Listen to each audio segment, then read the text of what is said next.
So I'm flying across the valley to the south. That's the course that the Dutch Nationals is taking. I'm not part of the competition, but I'm doing it, just going that way for fun. Currently at 7,400 feet, heading towards a peak with a cloud above it, which I'm hoping is going to work. There are other gliders to my right that I can see are a bit below me, which is always a good thing because I can use those gliders as an indicator of where lift might be. If they'll start circling and I'm struggling, then I know that I can fly over towards them and hopefully use their thermal. But at the moment I'm doing quite nicely here. I've got full VG on, that gives me my maximum glide. And I'm going to come in above the top of this peak, which is exactly what I want to be able to thermal up. Now France is absolutely beautiful. Look at the valley.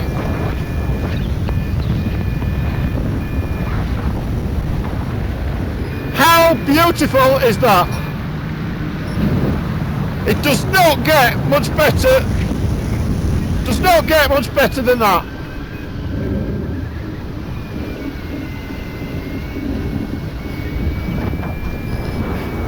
That's absolutely just fantastic.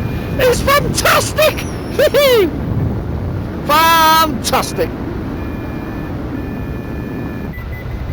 Well, that thermal was exactly where I thought it would be. Directly above the peak and under the cloud.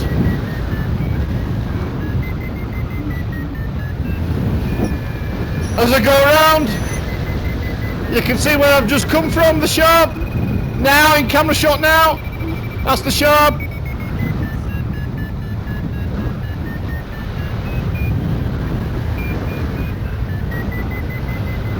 So I've glided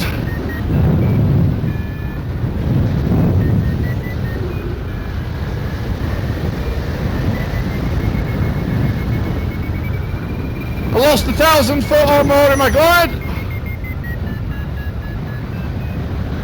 And now I'm just thermaling back up.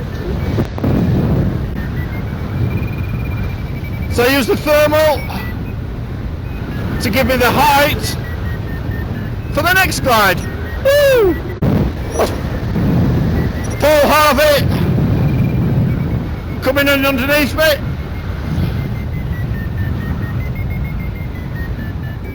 Woo! Yeah! So I'm at cloud base again. That didn't seem to take very long.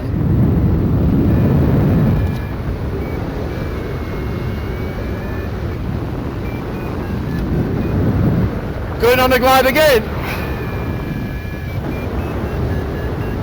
Still heading to the south. I'm not quite sure how far to the south their task goes.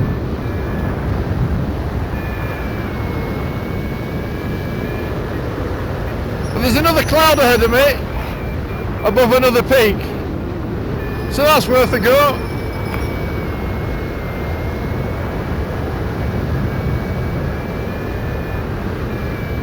And as I'm going along now, I can see gliders circling underneath the cloud and above the peak. Directly ahead now, directly ahead now.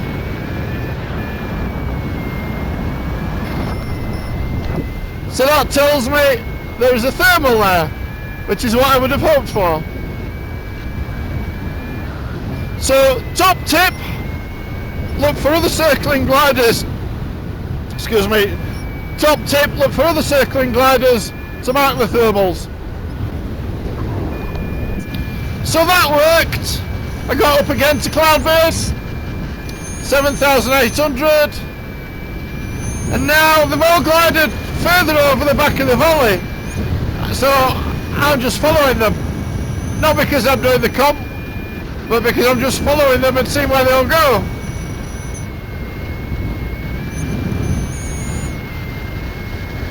So I'm right over a valley here, as you can see, and as expected I'm going down in the valley.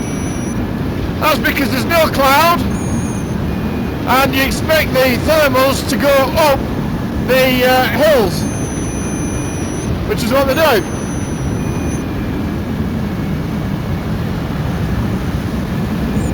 So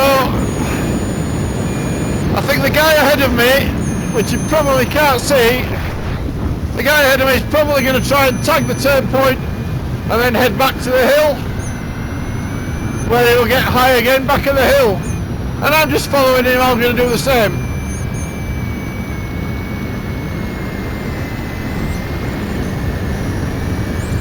There's still a cloud back over the hill, which is where you'd expect to get your next thermal.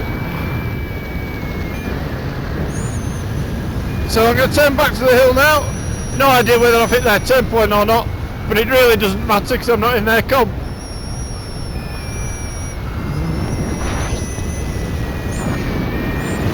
So you can see ahead of me the clouds above the hill.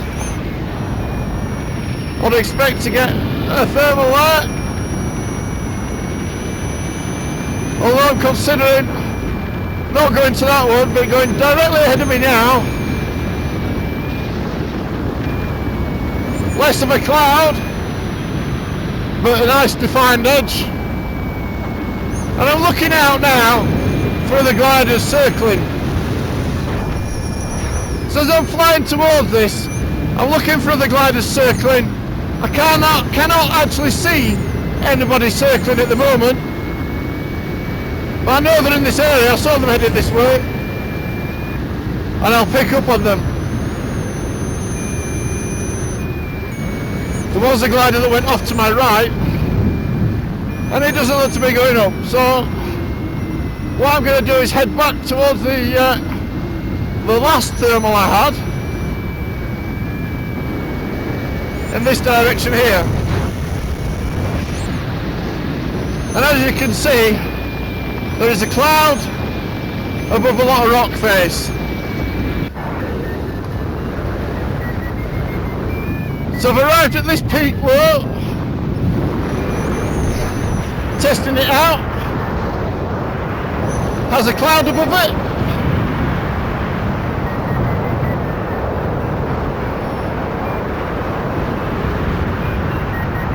And I arrived here hoping there'll be a thermal to get me up this south face of it.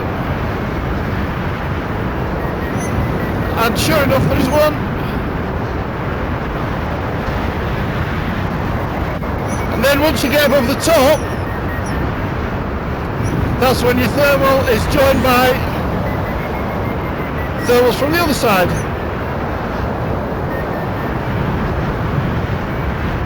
Ideally, you don't want to come in as low as I have on this one.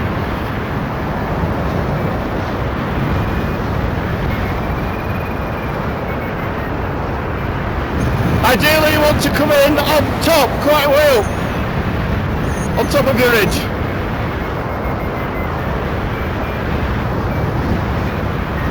Doing that makes it a lot easier.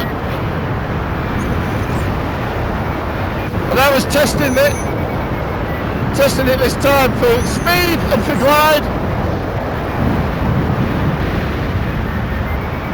Now I can see another glider ahead of me along the coastline in the direction I'm going to travel, and he's circling. That glider's Gordon rig, so I know that he's going to be circling in decent lift.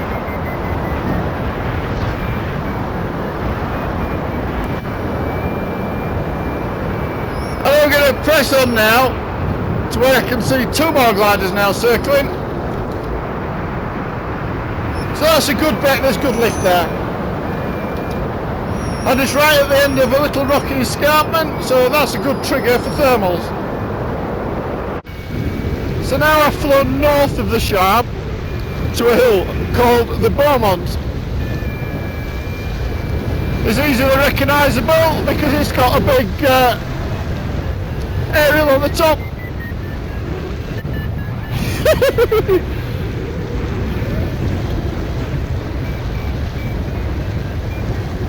The Beaumont often works very well. as it is doing right now. Oh God, I love this. I love this.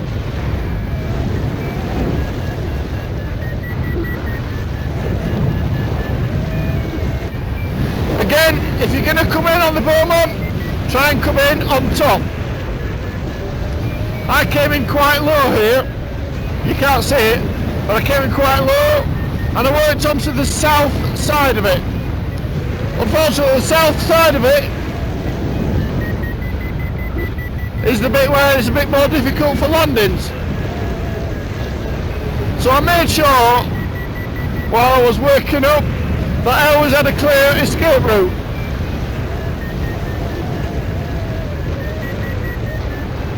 But now I'm above the top, and I'm just going up nicely. So, when you're thermaling, well, your best thing to try and do is to keep it so you're going round, so you're going up all the way around the circle. That's the ideal world, going up all the way around the circle with the same consistency of beeps. Hopefully the strongest beeps. That means you're in the core. And when I talk about the beeps, I'm talking about the beeps, the noise that your vario makes. You can hear mine now.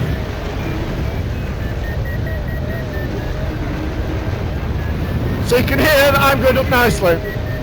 When I talk about the core, I mean the strongest part of the thermal, the core of the thermal. So as you can see though, out that way is the road that goes down the middle of the valley, and there's plenty of landing options which are flat landing options near to that road. So it's really good for learning cross country, and it's really good for retrieves afterwards to fly along this valley. Well, I'm under a nice cloud now, 7,800 feet, going in a straight line on the edge of the cloud going up. I'm just using the cloud as like Dolphin flying to go up. And just look at the view! Look at the view! Is that amazing or what? It's just fantastic! It is just fantastic!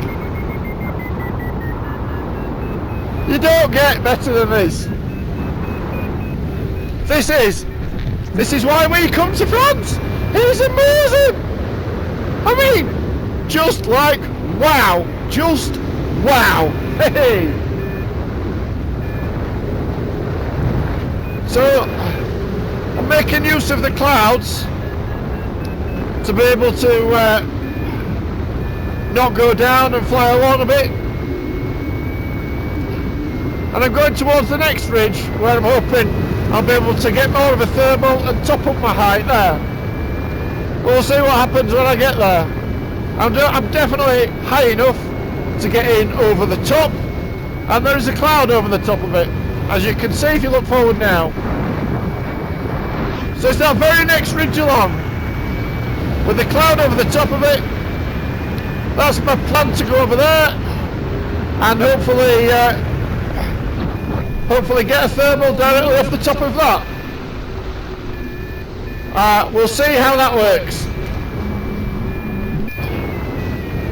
So I'm now transitioning from the east side of the main valley to the west side. No, sorry, from the west side to the east side. That's what the Dutch coast is doing, and I'm hoping that when I get there that it's going to work quite well, because the wind is coming slightly from the west, maybe a little bit north as well,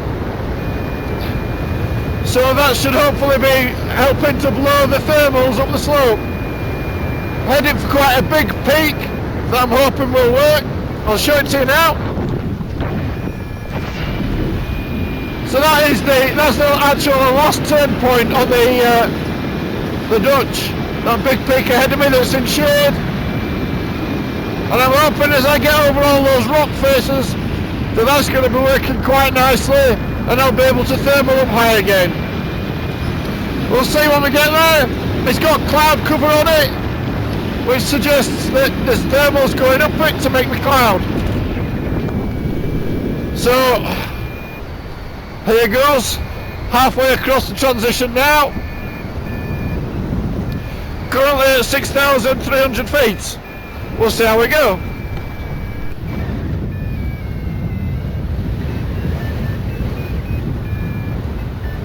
Okay, so I've got it. There is a thermal here. It's a rough little bugger. I'm going to fight with this thermal. It's trying to kick me out. It's strong and it's rough. And it's very little. Woohoo! Woohoo! Come on!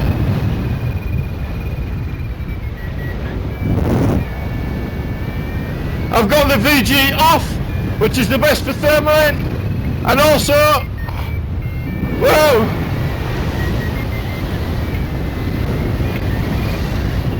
Whoa, Jesus! That is strong and rough.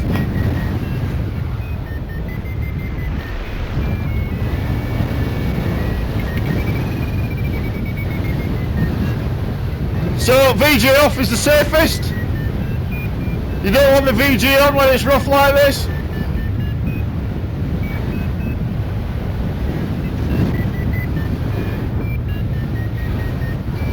Looks like I lost it. Found something a little bit weaker now. That was a little bit exciting.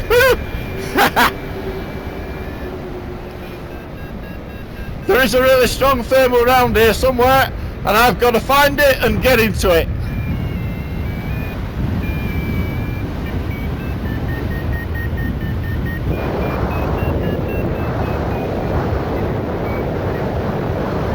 Still fighting.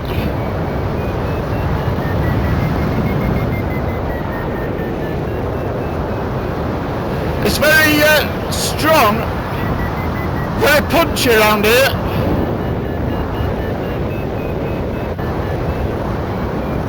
As you can see,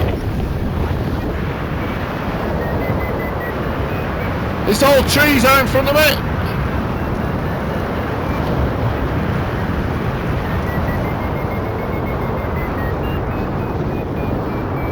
Not really anywhere to land. However, it's not a very far glide.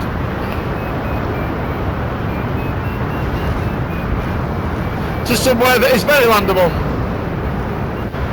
So I might be crossing unlandable terrain,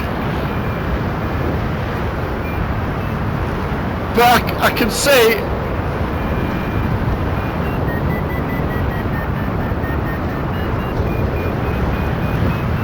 that I'm in gliding distance all the time of somewhere where I can land,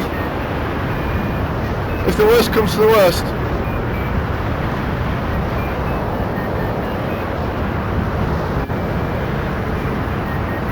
Well, I got past that rough and horrible bit, and the bit where there was no landing, and now I'm just at the end of that eastern ridge, the south end of it. You'll see there's a river, and then another ridge on the other side. Just now, you can see it now. Sometimes that is part of the task to fly over there. You need to be nice and high to make that crossing, like I am now. I could make it from here. Currently at 7,000 feet, climbing very gently.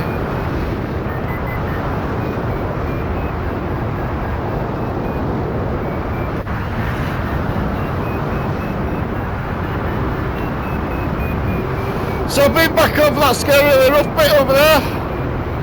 I went back and I was at 7,000 feet when I got back. and it was still scarily rough. Except at that point it was scarily rough with a load of sailplanes. So I thought I'd leave it. I thought I probably had enough height to glide into goal, which is what I'm doing now. This bit is like a big crater or volcano.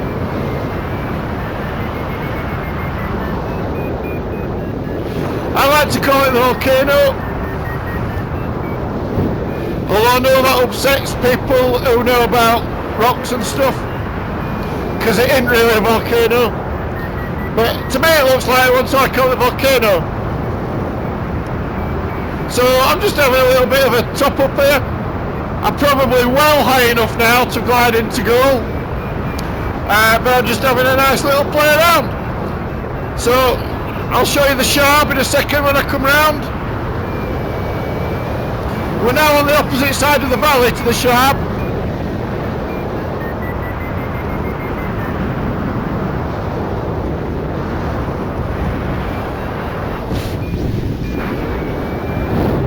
So that's the Chabre over there now. And that's where we took off from. So we've done a little bit of a tour really. Down to the south, up to the north, across the valley, down to the south a little bit, up to the north a little bit, and then glide back to the goal at Laragne, which is near the base of the Chabre.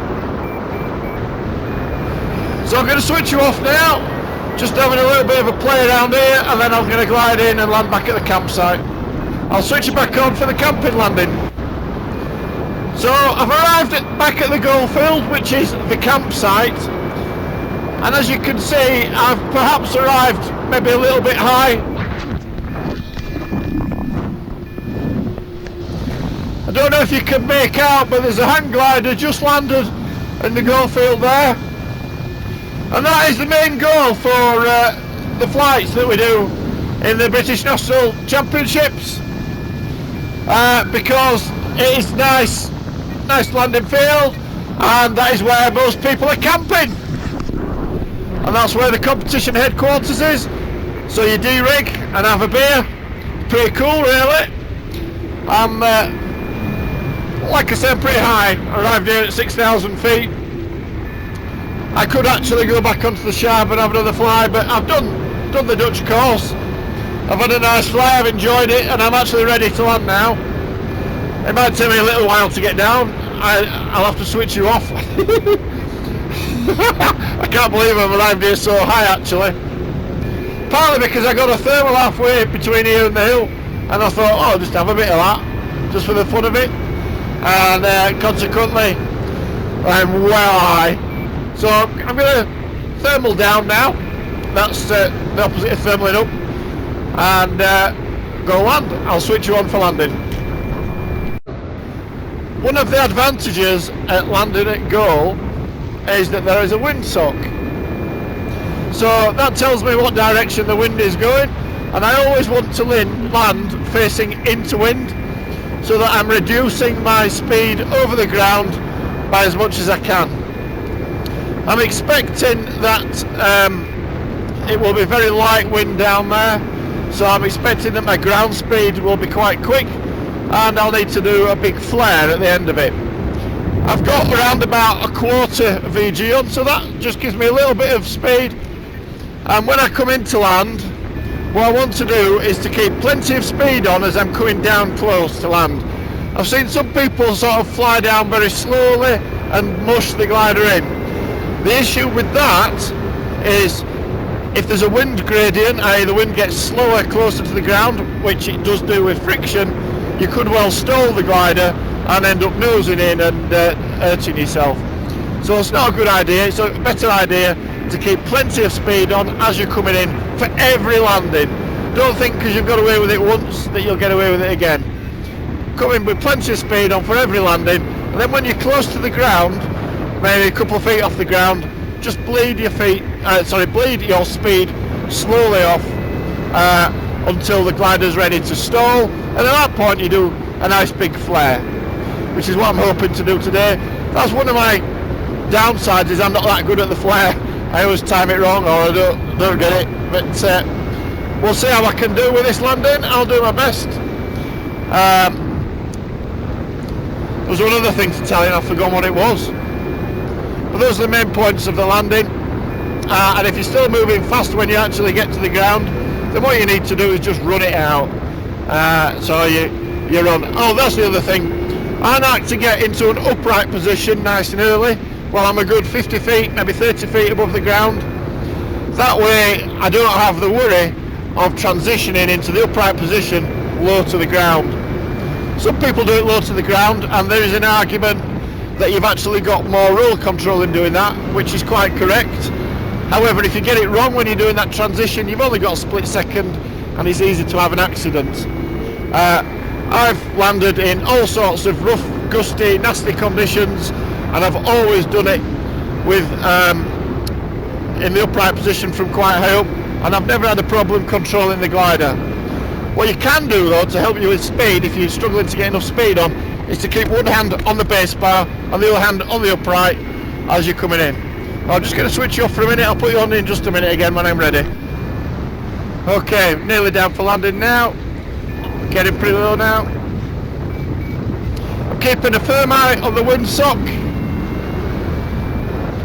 because the last thing I want to do is to get out of wind, and I want to make sure that I'm landing with plenty of field left.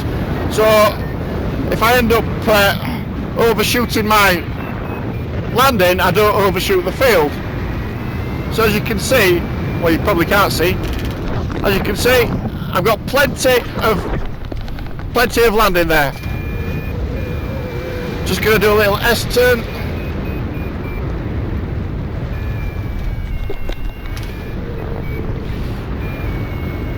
Okay, feet out nice and early, onto the uprights, facing into wind, pulling on lots of speed.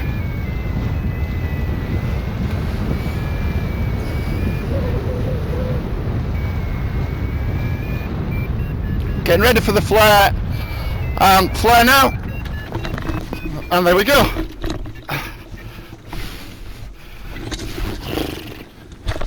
So as you see, I did a nice big flare at the end, and then just ran it off a little bit because I was still moving forwards, and a nice landing.